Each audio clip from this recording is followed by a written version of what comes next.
kila meza nikihesabu hapa najua watu hapo. Kwa hivyo mimi najihisi niko nyumbani. Nataka kuanza kutoa shukrani kwa viongozi wa Mount Kenya Foundation kwa juhudi ambayo wamefanya kuleta sisi pamoja. Hii sasa ni mara ya pili, karibu mara tatu, ambayo wameandaa karamu kama hii, na tukapata fursa ya kuonana na marafiki yetu na ndugu zetu kutoka Mlima Kenya. Mwezi mmoja na kitu iliyopita tulikuwa hapa na viongozi kutoka Mlima Kenya ya Mashariki, na tukasherekea hapa, tukala, tukanyweshwa mpaka tukashiba. Na tena sasa wameamua wakaturudisha tena hapa. Mimi natoa shukrani kubwa sana kwao kwa kufanya haya. So I'm happy to be among friends here and patriotic Kenyans. Listening to those who have spoken here before me, or say that all of them are people who have got the interest of this country at heart. I'm not going to respond to all the issues that have been raised. Some of them are issues which I've already covered extensively in some of the policy statements that I've issued. As you will have noticed, every Sunday I come up, I take a particular subject, and I put my views about it, and I release it for discussions. So I expect to get reactions from people that when we prepare our final manifesto, all those issues have been discussed and have been agreed on. Just to talk briefly about the mountain. Nilikuwa juzi, I was invited by the governor of Laikipia to go to Laikipia. Before that, I'd been invited by the governor of Nakuru. That's where I went to Nakuru, and that's where I launched the Azimio ya Umoja wa Kenya. And after that, last week we were getting back in Nakuru with him. We had the funeral of a friend of ours. Then again I went to, on a Saturday, I was in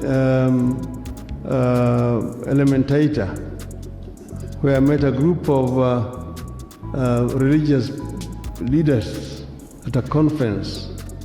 They're called the Israeli Churches of Kenya, which includes the Akorino, also Lady Maria, and several other churches. And then from there I flew over the Nyandarua plains and the Happy Valley. The colonists call it the Happy Valley, into Laikipia. And there in Laikipia, we had a good discussion with my friend, the governor of Laikipia. And I was very impressed by the kind of work he's doing in his county. But before I come there, this region here, this is a very unique region of Kenya. And I gave a story when I was there, how the settlers came to our country. That there was the Lord Delamere, who had come on a horseback. He went through the Horn of Africa and then through Somali. He was riding on a horse and came through Mount Kenya. And then he came from there down towards Nairobi, then he passed and went through Nyahururu, then went down to Thompson Falls.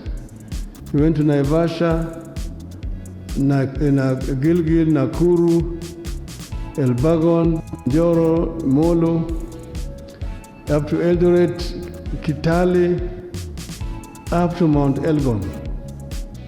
And was very impressed by what he saw. So when he came back and had discussions with the colonial government, I said that this is a very rich highland which is ripe for large-scale farming. The railway line has been constructed. It was then called the Lunatic Express.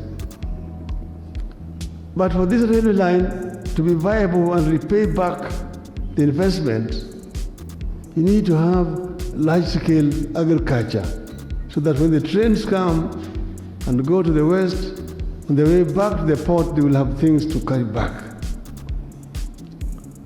The colonial government agreed.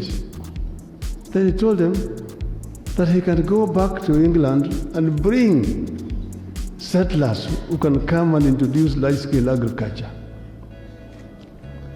But for him to do that, he said he needed to be assured that anybody he brought here will be given 10,000 acres free and free black laborers.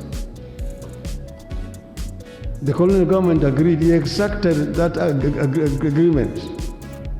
So armed with that agreement, he went back to England to recruit settlers.